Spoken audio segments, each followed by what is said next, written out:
Ito po ngayon yung kalimitang itinatanong ng mga merong kalituhan doon sa souls o kaluluwa nung mga Old Testament believers.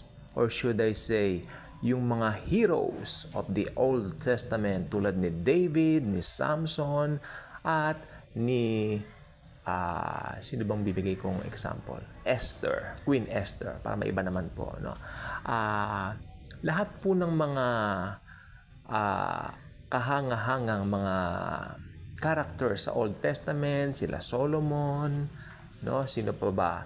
Si Elijah naman po na rapture, si Moises kept by the Lord Jesus. So si Lord lang po nakababatid niyan. At sino pa po ba yung mga Gideon. Ayan, Gideon. Paborito po natin yan. At syempre, si Joseph. No? Parallel po ni Jesus si Joseph. At sila Isaiah, Samuel. Okay.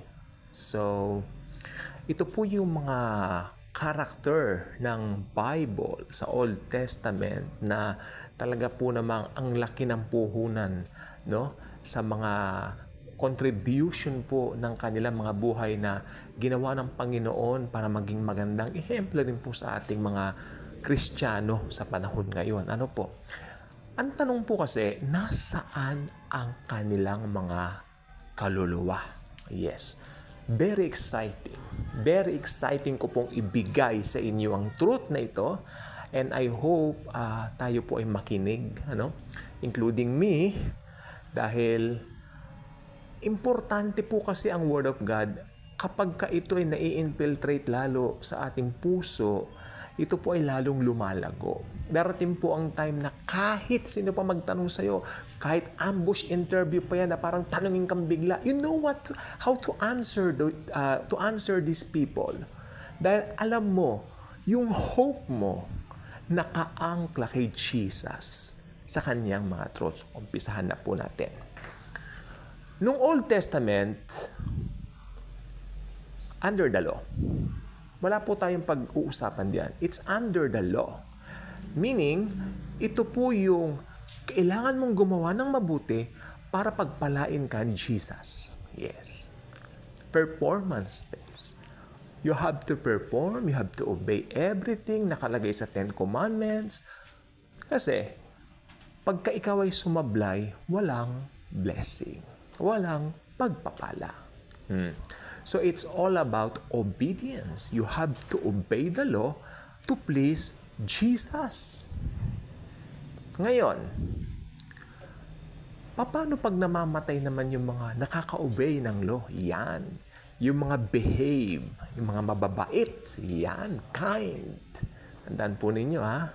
Obedience po ang basihan ni Jesus dito. Under the Old Testament, pag namamatay po itong mga heroes from the Old Testament, meron po tayong tinatawag na pinupuntahan nila na ang pangalan po ay Abraham's bosom. Okay? Pwede rin pong isalin niya na Hades. Yes. Makinig pong mabuti.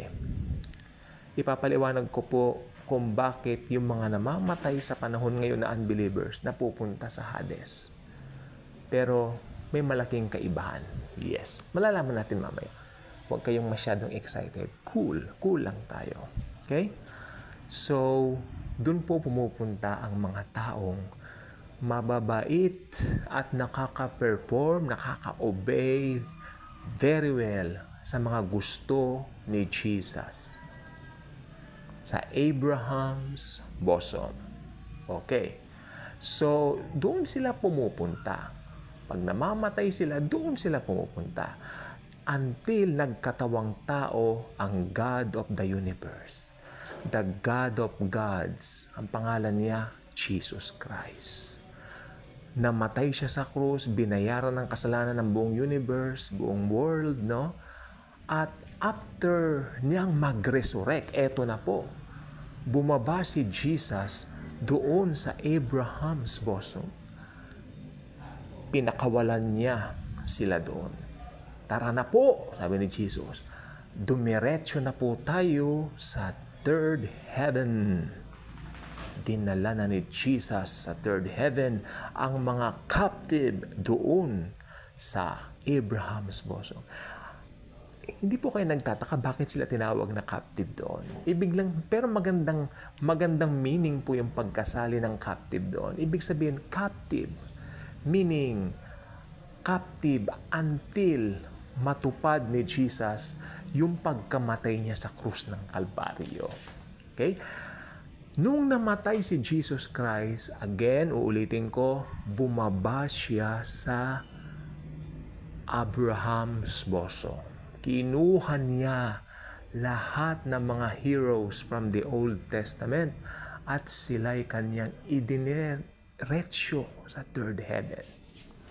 Ngayon, nasaan na po yung mga patay ngayon sa Old Testament? Nasa third heaven na.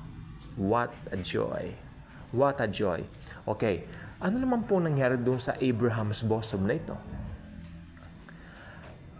Alam po ninyo, nung araw, makinig pong mabuti, nung Old Testament times, again, sasabihin ko, yung mga good people, yung mga heroes of the faith, heroes of the Bible, pumupunta po sa Abraham's bosom. Kailangan ko pong ulitin to. At yung mga bad people, mga bad person tulad nila Jezebel, tulad nila Delilah, tulad nila Goliath, marami tayong mababanggit na masasamang karakter sa Old Testament. Sige po, isip pa po tayo. Tulad ni, sino pa nga po ba to? Yung mga nagbalak na ipakain si Daniel dun sa mga leon, ano ba mga pangalan nila, no? Lahat po ng mga bad persons na yan, sila ay napupunta rin po doon sa isang pit, makinig po mabuti, na konti lang po ang pagitan, or should I say, konti lang po yung agwat sa Abraham's bosom. Ibig sabihin, magka-level lang po dati, pero magkaiba syempre. Dito yung mga saved, kaya po captive sila ng kabutihan, di po ba? Tapos sa kabila, yung mga bad people, dito po sila sa kabila. Medyo hindi ganun kalayo yung agwat. Amen? Pero nung namatay po si Jesus, yung mga good person, yung mga heroes of the faith, heroes of the Bible, kinuha niya lahat at iniakyat na po sa third heaven. Ngayon, ang ginawa ngayon ni Jesus, okay, sabi niya, ang gagawin ko ni Jesus, i-extend ko ang Hades. Yung Hades po ngayon, in-extend ni Jesus. Yung pinanggalingan po na Hades, yung tinatawag dati na Abraham's bosom, hindi na po Abraham's bosom ang tawag, kundi tinatawag na po ngayong Hades sa buong pangkalahatan. Niluwangan na po ni Jesus yung Hades na yan. Sapagkat alam ni Jesus, marami pang masasamang tao ang mag-feel ng Hades. Bilang Diyos, alam ni Jesus yan. Alam po nating lahat yan. Di po ba?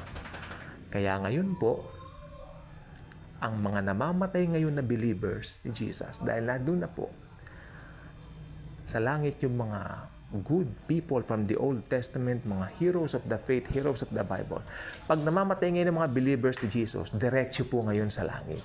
So pag may isang believer po ngayon na lalagutan ng hininga, hindi pa nararapture, makikita natin doon sila David. Makikita niyo doon sila David, sila Solomon, di po ba? Si Elijah na rapture po, no? Maybe, nandun po siya, pero may ano po siya, katawan siya, okay? Tapos, sino pa po ba sila? Esther, kikita natin lahat yan. Okay, sila Jacob, siya po yung Israel, di po ba? At marami pang iba. Napakarami pang iba. Sila Samson, makikita ninyong lahat doon, magkikita-kita tayo doon, sama-sama tayo.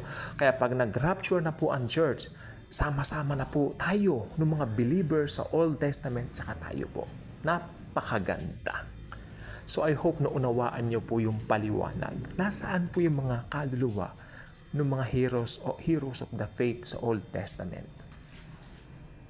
Nasa third heaven na po, kasabay po nung mga namamatay na believers ngayon. Kaya kung hindi pa kayo nakasubscribe sa ating channel, maluwalhati ko po kayong iniimbitahan. Subscribe na po kayo, and please, kung may time, pakishare po itong video ito. Very, very important na malaman din nila. Kasi ito po yung matagal ng katanungan. At least hindi po tayo nalilito. Nasaan yung mga Old Testament people? Saan sila napunta? Alam na po natin ngayon. At kahit tanungin pa kayo ng biglaan na parang, oh, hindi na kayo hahanap pa ng sagot kung saan. Alam na po ninyo yung sagot. Iba na ang matalino. Di po ba? At ang talino natin galing kay Jesus. Subscribe na po kayo. Share the video. Mag-enjoy po tayong lahat sa pag-ibig ni Jesus. Thank you. And tulad ng lagi kong sinasabi, always and forever, Jesus truly loves us all.